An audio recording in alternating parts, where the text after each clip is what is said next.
Bismillahirrahmanirrahim. Kulo niku kan Selasa bulan yang lalu niku khatam hikam. Terus kulo mulang hikam teng mriki Selasa pagi niku pun sekitar 2 tahun. Pokoke walhasil diparingi Allah niku khatam. Terus kulo kepengin napa? Ngatami donga nu saniki mergi cara ulama tambah kathah tambah napa sae. Dadi ora usah sampean di perasaan ora melok ngaji ku melok khatam. Manungsa ngaji ya mbok paham ora ya ora roh. Sing ora ngaji pokoke ora roh padha ora roe sing penting ditampa napa pangeran ngoten mawon. Dados kula gadah azam pokoke donga ngoten mawon nek donga ya ora usah tenanan ya apik ora ya apik. Mergo pangeran mesti napa pirsa. Jadi tenanan itu ikhlasin, nantung ora usah tenanan, sing tenanan apa? Mergi cara hikam itu termasuk ngeten. Hikam itu yang ngarang hikam itu jenis Ibnu Athaillah As-Sakandari, muridnya Abdul Abbas Al-Mursi. Abdul Abbas Al-Mursi ini muridnya Abdul Hasan apa? Asyadzili. Kulo niku sinau hikam mulai riyen mun bertahun-tahun sampai sekarang. Dia badhe di ilmu sering mau hikam. Jadi hikam termasuk madzhab ngeten. Tapi aja nut kados tiyang sing ora tau mlebu masjid yo aja nut iku wali. Nah kowe gawe-gawe. Nah kowe nglakoni ngono ben dadi wali wae ora mutu niku mboten alamin. Hikam itu kalau berdoa itu sekali. Kula nu nate umroh 2009, terus haji 2013. Terus kemarin kula umroh malih tahun kemarin, baru ruwah kemarin. Niku kadang-kadang berkali-kali kalau itikaf teng multazam, tapi ora tau sida donga sampai sakniki.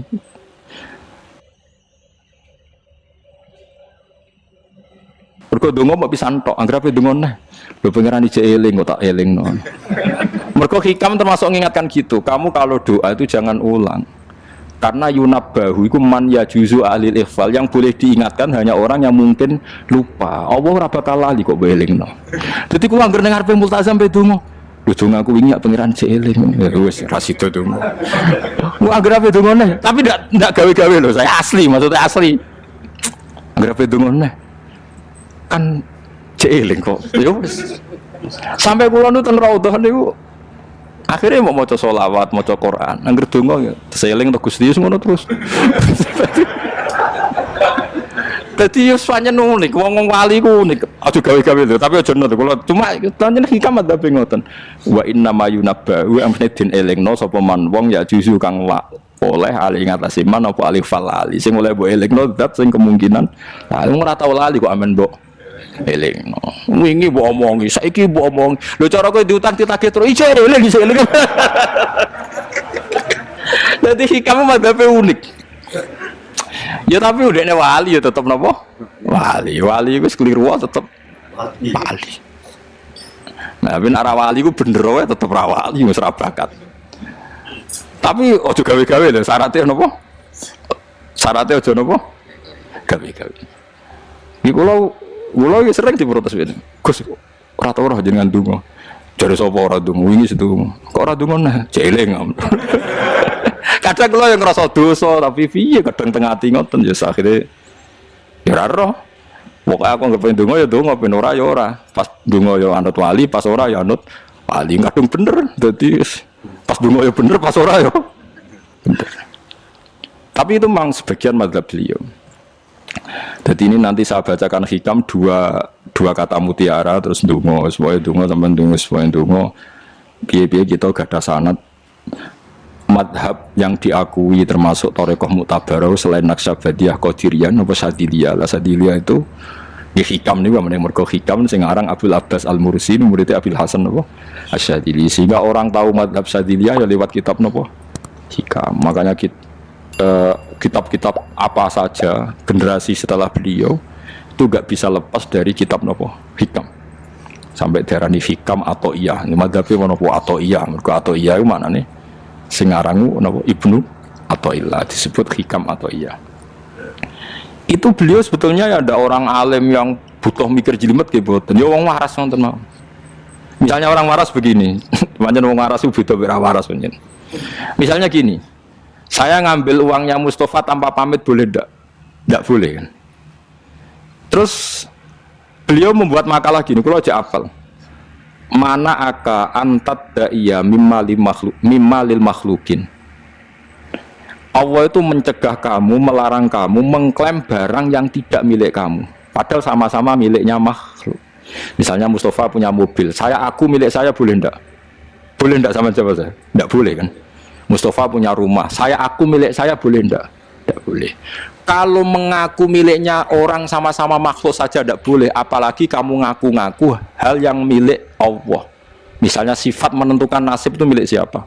Allah. Menentukan su'ul khotimah atau husnul khotimah itu milik siapa? Kamu ndak boleh. Misalnya gedeng orang, wong ngono iku mesti su'ul khotimah. Lho sing nentukan itu milik Allah. Wong ngaku barange wong ora oleh apa meneh ngaku sing hake Allah Subhanahu wa taala. Jadi sebetulnya nak ngendikan ya normal saja. Artinya ijtihad itu kan normal, tidak perlu orang pinter banget. Tapi sing roh itu wong waras asli. Setelah dijelaskan kan masuk akal. Kayak tadi, ndonga kok terus, koyo sing mbok omongi wingi lali, urung lali kok mbok elingno meneh. Kan masuk akal.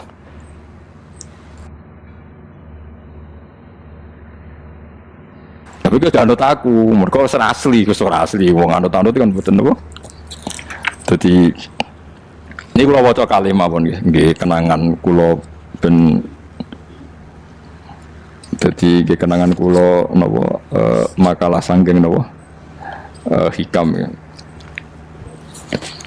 Nggih kula waca Arabe mawon napa. Nggih bismillahirrahmanirrahim. Kula nak maca malah bingung, biasa apalan malah maca. Jadi piyambake ngendikan mana aka antatta iya male salaka mimalil makhlukin afayubihu laka antatta iya wasfahu wa rabbul alamin. Di Allah nglarang jenengan mengaku barang yang miliknya orang lain, apalagi ngaku-ngaku hak sing milike Allah Subhanahu wa taala. Sehingga kita ndak boleh misalnya maksud noti yang wong iku mesti celaka, nyelakano orang itu hak sinten? Hak ya Allah. Kowe ora usah GR sok ben mesti bener, iso wae saiki bener sok ben salah. Kamu juga enggak usah merasa salah. Soalnya saya kira soleh, soben soleh ya sudah, itu hak ya Allah, sudah ada itu. Terus ngendikan beliau ini, ilahi kullama akhrosoni lu'mi antokoni karomuka. Gusti, ketika saya didiamkan oleh kesalahan-kesalahan saya, antokoni karomuka, maka saya digerakkan oleh sifat lomane jenengan. Itu perasaannya hikam. Misalnya sampean ngerasa disamu akeh terus lawani donga, ngerasa salahmu akeh terus ngerasa ora ahli swarga. Niku jare hikam, Gusti kula nak eling salah kula kok ora pantes mlebu swarga. Tapi nak eling lumane jenengan nggih pantes mawon. Lha iku dindut wong ngono niku dindut. Dina eling dosamu sampean akeh kan gak pantes mlebu swarga. Tapi nak eling jembare rahmati Allah nggih pantes mawon. Ilahi kullama akhrasani lumi antokoni karomuka. Wa kullama ayasatni ausofi atma'atni minnatuka. Ketika saya putus asa karena sifat-sifat saya yang buruk, maka saya akan digerakkan lagi punya harapan karena saking melimpahnya nikmatnya jenengan to peparinge jenengan. Terus beliau disarah-sarah dicontohkan. Saat Umar masih kafir itu pernah gak minta jadi muslim kan enggak, tapi ketika Allah menghendaki dia jadi muslim, maka jadilah Umar seorang yang muslim. Jadi orang tanpa keinginan pun kalau Allah menghendaki baik ditarik yang menjadi baik. Artinya kamu jangan percaya wong aku apik dadi wong apik piye, wong aku ngene. Wong sing ora tau niat apik wae iso diapikno pangeran kados sinten Sayyidina Umar.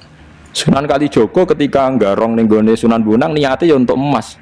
Niate wae elek, tapi ketika Allah ngersakno dadi apik, ada takdir yang memandu dia jadi apik, bahkan jadi wali. Itu fakul lama ayasatni ausofi, ketika saya diputus asakan oleh sifat-sifat saya yang buruk, maka saya akan diharapkan lagi, diberi tomak, diberi harapan oleh banyak peparingnya jenengan. Jadi intinya kalau suwun khasnya madhab Sadili itu melihat sisi positif. Jadi misalnya jenengan sholat misalnya, ini rumah tenan gitu. Misalnya jenengan sholat, potensi gak diterima itu tinggi. Mungkin kita ada ikhlas, mungkin kita tidak tumak ninah, mungkin kita banyak melakukan kesalahan, mungkin eling macam-macam. Itu potensi yang menjadikan kita sholatnya tidak diterima Allah. Tapi cara mazhab Sadilah berpikir gitu itu tidak boleh. Kamu harus ingat bahwa sujud ini luar biasa. Banyak orang yang nggak diberi anugerah sujud. Orang bertahun-tahun, berpuluh-puluh tahun hidup kafir tidak pernah sujud. Kamu sekarang ditakdir mau sujud. Jadi mestinya kena sholat bersolat subuh, matur nuwun Gusti tadi saya sujud sama jenengan, matur nuwun Gusti tadi saya rukuk sama jenengan. Gak usah mikir buat ditampa ora, ijo eling terus. Nanti setelah duhur ya begitu, eling terus. Tadi ditakdir sujud, ditakdir rukuk, ditakdir sholat. Sehingga madzhab Syadziliyah itu sampai mengatakan begini, orang yang beribadah meskipun sedikit dan yakin bahwa itu peparingi Allah, minnah dari Allah, itu lebih baik ketimbang ibadah banyak plus merasa kurang. Di misalnya Mustafa sholat, bersolat duhur gak marem, mungkin duhurku salah terus berbadiah kok sholat meneh. Sing kula sholat duhur tok ora usah, saking syukur kula, iku duhur kula makome. Ya nganti saiki duhur kula perkarane ngene iku dene kelakuane cek ngene iku dene. Karena ketika diberi pangeran ora marem. Kurangnya, tapi kurangnya niat elek. Kayak pangeran polisi, ngono pangeran ra nampa kurang ini kurang. Pangeran ora diwatak ngoten. Enggak terlalu prosedur gerbong wis sujud niate apik yo. Apik.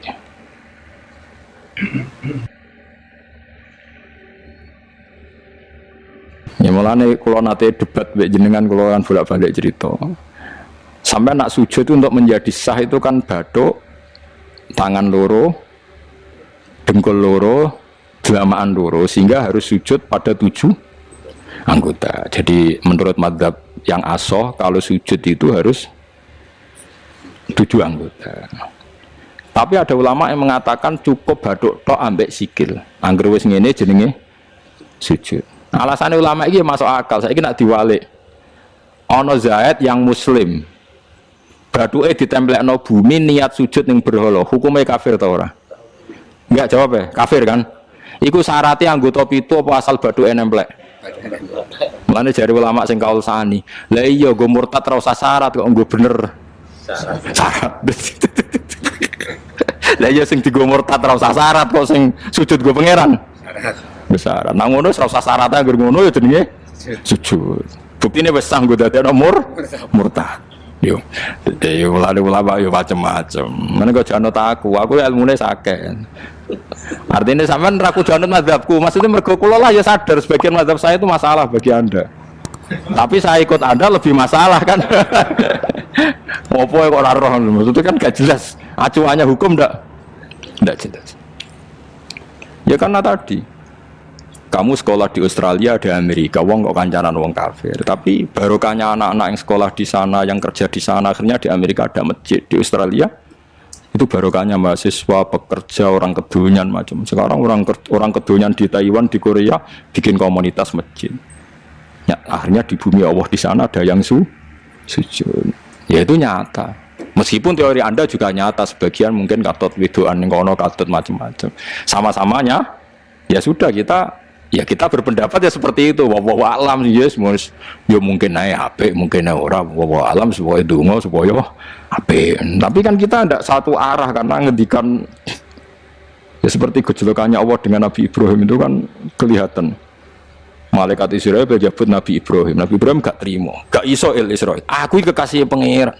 Mosok dipateni. Hal ra'aital khalil yumitu khalilah. Ono kekasih mateni kekasih, mesti keliru perintahmu Israel. Semuni ngono Nabi Ibrahim, kowe tetep pateni. Cara Israel wis menarik. Akhirnya balik teng pangeran Gusti, amartani la abdin la yuridul mauta wa yaqulu hal ra'aital khalil yumitu khalilah. Ya Allah, engkau memerintahkan saya pada hamba yang enggak ingin mati. Dia bilang, masa ada kekasih membunuh kekasihnya. Cara Israel masuk akal, bisa mikir juga Israel. Cara dia ini masuk akal. Jawab Allah ini. Qullahu jadi katakan pada Ibrahim, hal ra'aital khalil yakrohu ayyal khalilah. Ibrahim kandhani, ono tah kekasih tapi ra siap ketemu sing dikasih. Artinya kalau tidak berani mati berarti ra siap ketemu. Jadi bilang ke Ibrahim, apakah ada kekasih yang enggak siap ketemu kekasihnya? Dia malah Israel melarang Ibrahim. Kata Allah, nggak ada kekasih yang benci ketemu kekasihnya. Oh yes, mati saya kira. Nah, itu logika yang terbangun. Makanya dengan perbandingan logika itu akan kelihatan. Pertama, koyo-koyo logika Ibrahim itu masuk akal. Tapi ketika Allah ngendikan, oh no tah kekasih rasiap ketemu kasihnya. Nah, kitab Mahalli itu kitab yang menjelaskan sekian teori fikih yang tidak mansus ya, saya ulang lagi, yang nggak ada nasnya. Kemudian diulang-ulang oleh cara berpikir tadi. Nah, akhirnya jadi kitab khilafah, kitab ikhtilafat dalam Syafi'i yang paling dianut ulama seluruh dunia.